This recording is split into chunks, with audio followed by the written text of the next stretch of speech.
India ने आकर 56 रनों की जो पारी खेली वो बेहद महत्वपूर्ण थी और ऐसे में आज एक बड़ी जीत जो है वो गुजरात की तरफ से दर्ज कर ली गई। और ऐसे में हम आपको ये बता रहे हैं कि देखिए किस तरीके से आज जो प्लेयर्स हैं उनकी तरफ से परफॉर्म किया गया है। बिल्कुल कि आज पारी की तारीफ करनी होगी आपको, तारीफ आज गुजरात की तो करनी होगी आपको, लेकिन उससे पहले आपको मुंबई इंडियंस के बारे में बहुत सारी बात करनी होगी, क्योंकि टॉस वो जीतते हैं, पहले गेंदबाजी का फैसला वो करते हैं, बड़ा स्कोर वो बनाते हैं, जब बड़ा स्कोर चेस करते हैं तो हाथ पांव उनके फूल जाते हैं। रोहित शर्मा जब कप्तानी आपका वो कहते हैं फुस है, तो कैसे आप टीम से प्रदर्शन की उम्मीद कर सकते हैं? आज मुंबई की तरफ से वडेरा और पीयूष चावला ने सबसे अच्छी बल्लेबाजी, अर्जुन तेंदुलकर उससे उनसे अच्छी कर गए। तो मोनू क्या लगता है यार कि मुंबई इंडियंस के खेमे में, यार चलिए ठीक है गेंदबाजी आपकी कमजोर थी, ये चीज का जिक्र हम कर रहे थे शुरुआत से, आपने 207 खा लिए, लेकिन बल्लेबाजी करते हुए 55 रन पीछे रह जाएंगे आप, इतनी बुरी हालत तो नहीं सोची थी। बिल्कुल ठीक है, आपने ऐसी उम्मीद नहीं की थी, और खासकर रोहित शर्मा, मुझे बड़ी उम्मीद थी कि आज अच्छी बैटिंग करेंगे, वो रंग में आएंगे, लेकिन फिर एक बार फिर से सॉफ्ट डिसमिसल आउट हुए, वो हार्दिक पांड्या ने उनका विकेट लिया। तो अब सॉफ्ट डिसमिसल कहाँ था यार, बीट हो रहे थे, उन्होंने 8 या 9 गेंद खेली है, हर गेंद पे वो बीट हो रहे थे, कोई शॉट है ही नहीं। जहां गेंद स्विंग हुई, और ये दूसरा या तीसरा मौका है जब वो स्विंग के अगेंस्ट, उनको कुछ पता ही नहीं चलता कि गेंद कहां से आ रही है, कहां को जा रही है। रोहित शर्मा मुझे लगता है कि बिल्कुल आउट ऑफ द फॉर्म है, एक अर्धशतक जरूर लगाया है, वो भी दिल्ली के खिलाफ लगाया है। तो यार देखिए आप खुद सोच लीजिए, दिल्ली की मतलब वो है ये रोहित शर्मा की, आप नहीं कह सकते कि बल्लेबाजी है, तो दिल्ली की गेंदबाजी के लिए। और हम बात कर रहे हैं मुंबई की मजबूत बल्लेबाजी की, वो टुकड़ों में आई है, जहां दबाव की सिचुएशन आती है वहां मुंबई इंडियंस के बल्लेबाज ये जो सबसे पीछे भागते हैं। आप पंजाब के खिलाफ देख लीजिए, जब पंजाब ने एक सपाट पिच पर एक बड़ा स्कोर बनाया, वहां कुछ नहीं कर पाए। और राहुल तेवतिया सामने स्क्रीन पर चल रहा है, 5 गेंद लगी इनको 20 रन बनाने के लिए। विजय शंकर सेट हो गए थे और ठीक ठाक खेल रहे थे, 16 गेंद पर 19 रन, 118 से ज्यादा की स्ट्राइक रेट, एक चौका एक छक्का। लेकिन इसके बाद जो पारी आई, डेविड मिलर की आई, अभिनव मनोहर की आई, राहुल तेवतिया की आई, इन तीनों ने मैच मुंबई इंडियंस से बिल्कुल छीन लिया, बिल्कुल छीन लिया। और गुजरात टाइटंस की यही तो खास बात है कि कोई ना कोई परफॉर्म यहाँ पर जरूर करता है। पीयूष चावला गेंदबाजी अकेले ही लड़ रहे हैं, अकेले लड़ रहे हैं, गेंदबाजी का मतलब वो पूरा जिम्मा जो है कह देते हैं कि मुंबई इंडियंस का पीयूष चावला के ऊपर ही है, और हर मैच में एक दो विकेट्स ले रहे हैं। देखिए स्टार्टिंग में जब हम बात कर रहे थे लक्ष्य, तो हमने ये देखा कि किस तरीके से हम ये देख रहे थे कि मुंबई इंडियंस के पास प्लेयर्स तो हैं, लेकिन क्यों वो प्लेयर्स परफॉर्म नहीं कर पा रहे ये देखना होगा। चिराग हमेशा रोहित शर्मा को लेकर सपोर्ट करते रहे, क्या कमी दिख रही है आज, क्या कमी दिख रही है? क्योंकि आपने भी इस बात का सपोर्ट किया था कि देखिए अभी फॉर्म में नहीं है, लेकिन आप बहुत बड़े प्लेयर हैं, हम इसको मानने से इनकार नहीं कर रहे, लेकिन अगर बड़ा प्लेयर लगातार परफॉर्म नहीं कर रहा है तो इससे आप क्या कहेंगे? और लक्ष्य से भी मेरा ये सवाल है कि इतने सारे जब आप अच्छे प्लेयर्स रखते हैं तो फिर ना परफॉर्म करने के बाद आप जब मंथन करते हैं तो आप क्या देखते हैं? कुछ नहीं करते, एक टीम के रूप में तो मुंबई इंडियंस खेल ही नहीं रहे हैं, इंडिविजुअल्स परफॉर्मेंस हो रहे हैं। टिम डेविड एक इनिंग खेल जाते हैं, सूर्य कुमार यादव एक खेल जाते हैं, रोहित शर्मा एक किसी मैच में खेल जाते हैं, लेकिन जहां दबाव वाली सिचुएशन में सबको कंट्रीब्यूट करना होता है, वहां मुझे लगता है कि जब कप्तान आपका इस तरीके का प्रदर्शन करे तो कप्तान क्या जाके बोलेगा कि कैसे खेलना है, मेरे जैसे खेलना है, मैं जैसे जैसे जल्दी आउट हो रहा हूं वैसे हो जाइए, क्या बोलेगा? शायद चिराग के पास हो। देखिए नहीं, कप्तान मुझे ऐसा नहीं लगता। बल्लेबाजी में तो हार्दिक पांड्या भी कुछ नहीं कर पा रहे हैं ना, पिछले मैच में अर्धशतक लगाया है, एक अर्धशतक हार्दिक पांड्या का, एक ही अर्धशतक रोहित शर्मा। ठीक है आप ये दाव खेलें कि वो अपना, बट आप ये मत नहीं, आप फिर भी ये भी हार्दिक पांड्या बॉलिंग में अपना कमाल दिखा देते हैं ना, अपनी कप्तानी में कमाल दिखा देते हैं ना। लेकिन ये ठीक है, रोहित शर्मा की बात है वो ठीक है, वो परफॉर्म नहीं कर पा रहे हैं, कप्तान भी सुस्त है, लेकिन आपको देखना होगा कि आपकी गेंदबाजी में कितने सारे खामियां हैं। यहाँ पर आप देखेंगे जसप्रीत बुमराह पूरे टूर्नामेंट में नहीं थे, जोफ्रा आर्चर कहाँ है किसी को पता नहीं है, एक आध मैच में खेले उसमें परफॉर्म नहीं कर पाए हैं। तो समस्या तो आपकी इंजरीज भी बहुत ज्यादा बनी हुई है ना यार। एक बात है, ये कौन सी इंजरी, जसप्रीत बुमराह ही तो नहीं है, जोफ्रा आर्चर खेल रहे हैं तभी भी हार रही है मुंबई इंडियंस। तो वो एक मैच खेल रहे हैं, इंजरी बार बार कंसर्न आ रहा है, मुझे लगता है वो भी एक दिक्कत। फिर बड़ा कप्तान कैसे हुए रोहित शर्मा? हम बार बार एक तुलना करते हैं धोनी वर्सेस रोहित शर्मा की। मोनू, अगर उनको बड़े प्लेयर से ही मैच जीतने हैं तो वो अच्छे कप्तान या महान कप्तान कैसे बने? देखिए आप खेल के बनेंगे, और रोहित शर्मा को रन बनाने पड़ेंगे। अगर इस टूर्नामेंट में इस टीम को अगर आगे जाना है तो रोहित को रन बनाने पड़ेंगे, सूर्य कुमार यादव को रन बनाने पड़ेंगे। जब तक ये रन नहीं बनाएंगे दोनों बैट्समैन, तो तब तक ये टीम ऐसी सफ़र करेगी। और रोहित शर्मा का रन बनाना बहुत ज़रूरी है इस टीम के लिए, बिकॉज वो लीड करते हैं। जब देखिए जब एक कैप्टन रन बनाता है, जो टीम का एटमॉस्फेयर वो पूरा चेंज हो जाता है। सो आई थिंक ईशान किशन को भी वो रिस्पॉन्सिबिलिटी लेनी पड़ेगी, रोहित शर्मा को भी रिस्पॉन्सिबिलिटी लेनी पड़ेगी। जब ये रन बनाएंगे तो जो आने वाले बैट्समैन उनके लिए भी चीज़ें आसान हो जाती हैं। जैसे फॉर एग्जांपल आज शुभमन गिल ने ऊपर से रन बनाए, उन्होंने मैच विनिंग इनिंग खेली आज, उन्होंने वो टेम्परामेंट सेट किया था। जब आप इस तरीके का प्लेटफॉर्म सेट करते हो तो आने वाले बैट्समैनों के लिए थोड़ा सा आसान हो जाए। जैसे डेविड मिलर ने आज आउटस्टैंडिंग नॉक खेली है 46 की, तो उन्होंने पूरा मैच पहले से ही बदल दिया था। 208 रन का टारगेट था। सो आई थिंक उसके बाद फिर Hardik Pandya, I think credit हमने राशिद खान को भी देना पड़ेगा, नूर अहमद को देना पड़ेगा। बिल्कुल, जिस तरीके गेंदबाजी की है, और मेन बात है एक्टिव दिखते हैं फील्ड में जब भी खेलते हैं। सूर्य कुमार यादव का वो कॉट एंड बोल्ड, लेकिन कितना शानदार चिराग, हार्दिक पांड्या भी तो एक्टिव दिखते हैं ना। जब आपका कप्तान आपको लगता है पूरी एनर्जी से भरा हुआ है, चुस्त है, चाहे डांट भी रहा है, वो खुश भी हो रहा है, भाग के आ रहा है, गले लगा रहा है। एक रोहित शर्मा है, आउट हो जाए तो ठीक है, वहीं ठीक है, बाय बाय टाटा। कुछ बॉडी लैंग्वेज भी तो बहुत बड़ी चीज होती है ना। बिल्कुल, देखिए वो तो समस्या है ही, शुरू से ही हम लोग इस चीज की बात करते हैं, बॉडी लैंग्वेज है, और फिटनेस पर भी बहुत सारे सवाल उठाए जाते हैं रोहित शर्मा के। लेकिन वही है ना कि एज अ टीम आपको काम करना पड़ेगा। आप टिम डेविड जैसा कि आपने कहा एक मैच में चल जाते हैं, सूर्य कुमार यादव किसी मैच में चल जाते हैं, किसी में नहीं चलते हैं।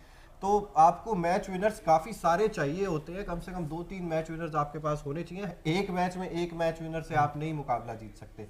और बिल्कुल ठीक बात है आपकी, रोहित शर्मा को रन बनाने की जरूरत है। अगर रन नहीं बनाएंगे तो निश्चित तौर पर टीम पर तो इफेक्ट पड़ता है। बोझ बने हुए हैं अभी, तो आप ये कह लीजिए आप बोझ बनिए। और आप कह रहे हैं कि गेंदबाजी वीक है, तो आप क्या करें, इम्पैक्ट प्लेयर की तरह ले आए जैसे फाफ डु प्लेसी आते हैं। तो बैटिंग में भी तो कुछ कर ही नहीं रहे ना। फाफ अपने इम्पैक्ट प्लेयर के तौर पर आते हैं, 50 बना के जाते हैं, रन बना कर जाते हैं। तो आप खुद सोचिए ना। और रोहित शर्मा देखिए, मैं तो उनको कभी भी धोनी से कंपेयर नहीं करता था। धोनी ने जो किया है वो इंटरनेशनल क्रिकेट में किया है, और आईपीएल में बहुत सारे पोलार्ड उनके पास थे, हार्दिक पांड्या उनके पास थे, जब रोहित शर्मा ने किया था।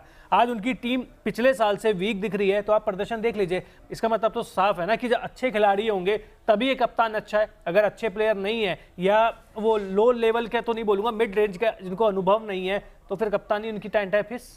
बिल्कुल, और ये सबसे बड़ा चिंता का कारण इसलिए भी है क्योंकि इसके ठीक बाद आपको वर्ल्ड टेस्ट चैंपियनशिप के फाइनल की कप्तानी करनी है, इंडिया के लिए कप्तानी करनी है। और वहां पर अगर आपकी ऐसी बॉडी लैंग्वेज रहेगी तो ऑस्ट्रेलिया वाले तो खा जाएंगे। बिल्कुल, देखिए जाहिर तौर पर ये सवाल आईपीएल के पहले से भी हम उठाते रहे हैं रोहित शर्मा की कप्तानी को लेकर, कि किस तरीके से उनकी कप्तानी जो है वो उतनी इम्पैक्टफुल नज़र नहीं आ रही है जिसकी हम बात करते हैं। एज अ प्लेयर भी वो कई जगहों पर परफॉर्म नहीं कर पाए हैं, और अब एज अ कप्तान भी आईपीएल की टीम में हम बात करें या चाहे इंडिया की टीम में बात करें, उतनी एग्रेसिव उनकी कप्तानी नज़र आ नहीं रही है। ये एक बड़ा सवाल है कि क्या अब एज अ प्लेयर तो उनको काम करने की ज़रूरत है ही, लेकिन एज अ कैप्टन भी अब उन्हें अपने ऊपर काम करने की ज़रूरत। देखिए आज किस तरह का परफॉर्म किया है, बता रहे हैं आपको। 8 गेंदों का सामना उन्होंने किया है और महज 2 रन उन्होंने बनाए। स्ट्राइक रेट भी इस दौरान सिर्फ 25 का रहा है। ये एक कप्तान का परफॉर्मेंस जाहिर तौर पे पूरी टीम पर असर डालता है, और आज हुआ भी वही है। एक के बाद एक कई विकेट्स जो है वो गिरते चले गए, और हार का सामना भी करना पड़ा है मुंबई को।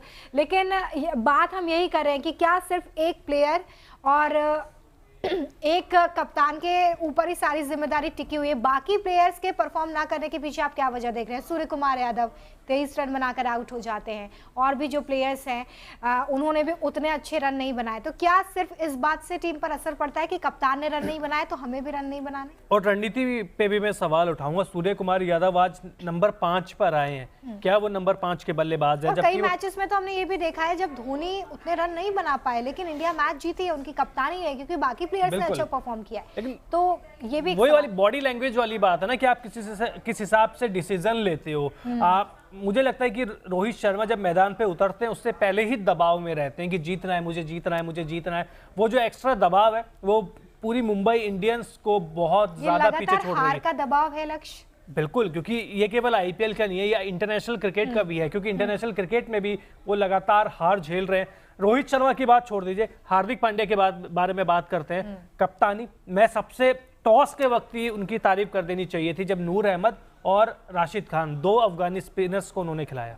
बिल्कुल, 2 अफगानी स्पिनर्स को खिलाया था और दोनों ही अपना काम करते हैं। 2 विकेट राशिद खान लेकर गए, 3 विकेट मैच इन दोनों ने पलटा है, 5 विकेट बिल्कुल इन दोनों ने पलटा और दोनों ने परफॉर्म, आपको किस तरीके से परफॉर्म करवाना है खिलाड़ियों से, ये भी तो कप्तान की जिम्मेदारी होती है। हम महेंद्र सिंह धोनी को इतना बड़ा कप्तान क्यों मानते हैं, क्योंकि किस खिलाड़ी से कैसा प्रदर्शन चाहिए आपको। आप एक अजिंक्य रहाणे को ऑल ऑफ द सडन लेकर आए हैं, आप आकाश सिंह देखिए कैसे प्रदर्शन कर रहे हैं सीएसके में, उनके पास कोई अनुभव नहीं है, राजस्थान रॉयल्स से 1-2 मैच खेले थे, कोई अनुभव नहीं है। आकाश सिंह पथिराना श्रीलंका के, उनको कोई एक्सपीरियंस नहीं है। तो जब आपका कप्तान आपके ऊपर जितना विश्वास जताता है, किस हिसाब से सपोर्ट करता है, किस हिसाब से काम निकलवाता है, वो जरूरी है। आप सीएसके में भी देख लीजिए, कोई बॉलर आप देखेंगे किसी को भी ज्यादा एक्सपीरियंस नहीं है, चाहे वो मंगाला आए थे उनको भी ज्यादा एक्सपीरियंस नहीं था, प्रेटेरिस थे उनको भी ज्यादा, तो फिर भी जीत रहे हैं ना। बिल्कुल जीत रहे हैं और ये तो श्रेय जाता है कप्तान को आपको किस तरीके का बैटिंग ऑर्डर रखना है, आपको किस नंबर पे किसको भेजना है,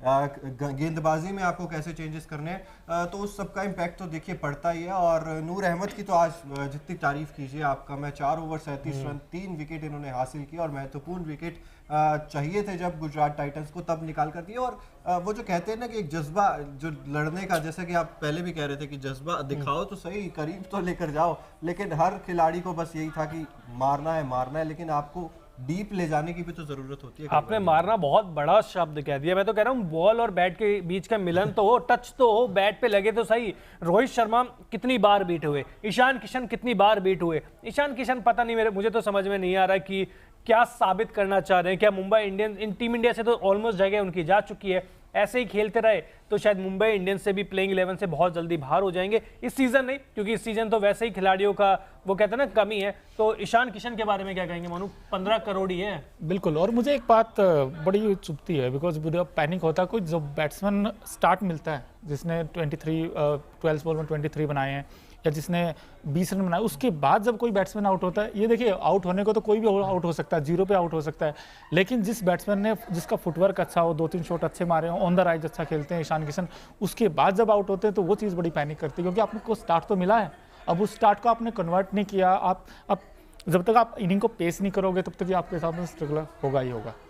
फुटवर्क की बात कर रहे हैं, मुझे आज की पारी में या आज की क्या 2-3 पारी में कोई फुटवर्क नहीं दिखा है, जहां स्पिनर्स आते हैं फंस जाते। बट आई थिंक हमें तारीफ मोहम्मद शमी की भी करनी पड़ेगी, क्योंकि उन्होंने 4 ओवर में सिर्फ 18 रन दिए हैं, वो भी आखिर में पड़े हैं। 2 ओवर में शुरुआती में तो वो कहते हैं ना गेंद ऐसी हिल रही थी जैसे सांप की तरह आ रहा हो, पूरे समझ में आ ही नहीं रही थी। देखिए शमी तो वर्ल्ड क्लास है और उम्र के साथ और अच्छा प्रदर्शन उनका होता जा रहा है, लेकिन शुभमन गिल 34 गेंद 56 रन, जैसा कि मोनू ने कहा टेम्पलेट इन्होंने सेट कर दिया था। इसके बाद मिलर और अमीना मनोहर ने जो ताबड़तोड़ बल्लेबाजी करी और राहुल तेवतिया ने आकर उस पर वो कहते हैं ना हल्का सा तड़के का नमक जो कम होता है वो लगा दिया था, और 200 के पार जब स्कोर पहुंच गया था तो कॉन्फिडेंस अपने आप आ जाता है। और अर्जुन तेंदुलकर की अगर बात करें, ठीक है आज 2 ओवर 9 रन जरूर दिख रहे होंगे, लेकिन वो ओवर आपके वैसे वाले नहीं थे जब पिटाई हो रही थी या होने वाली आज दिया ही नहीं आज दिया नहीं ओवर।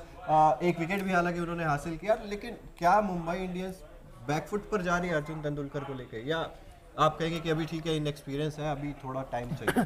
बट मेरे हिसाब से जितनी भी गेंदबाजी कर रहे हैं पावर प्ले में बहुत सही कर रहे हैं, और मुझे लगता है कि शायद अभी 2 ओवर दे रहे हैं, उनको आप 3 ओवर दे सकते हैं पावर प्ले में, क्योंकि जिस लाइन और लेंथ के साथ कर रहे हैं और जिस कॉन्फिडेंस के साथ कर रहे हैं, तो अगर मैं कप्तान होता तो शायद अर्जुन तेंदुलकर को आज भी 1 एक्स्ट्रा ओवर देता पावर प्ले में। और आज तो एक छक्का भी लगा दिया, तो बैटिंग भी देखने को मिली मुंबई इंडियंस के सारे फैंस को, कि जो इंतजार कर रहे थे बड़े टाइम से कि अर्जुन तेंदुलकर की बैटिंग देखनी है, उनको एक छक्का भी देखने को मिल गया। तो थोड़ा बल्लेबाजी में भी मुझे लगता है कि पिछले कुछ मैचेस में हम देख रहे थे कि हमें लग रहा था कि शायद अर्जुन तेंदुलकर को भेज सकते हैं, क्योंकि रणजी में बैटिंग में कमाल का प्रदर्शन करके आए हैं, तो लग रहा था कि अर्जुन तेंदुलकर को भी शायद आप बल्लेबाजी में भी प्रमोट कर सकते हैं। मोनू, क्या ऊपर भेजना चाहिए थोड़ा सा?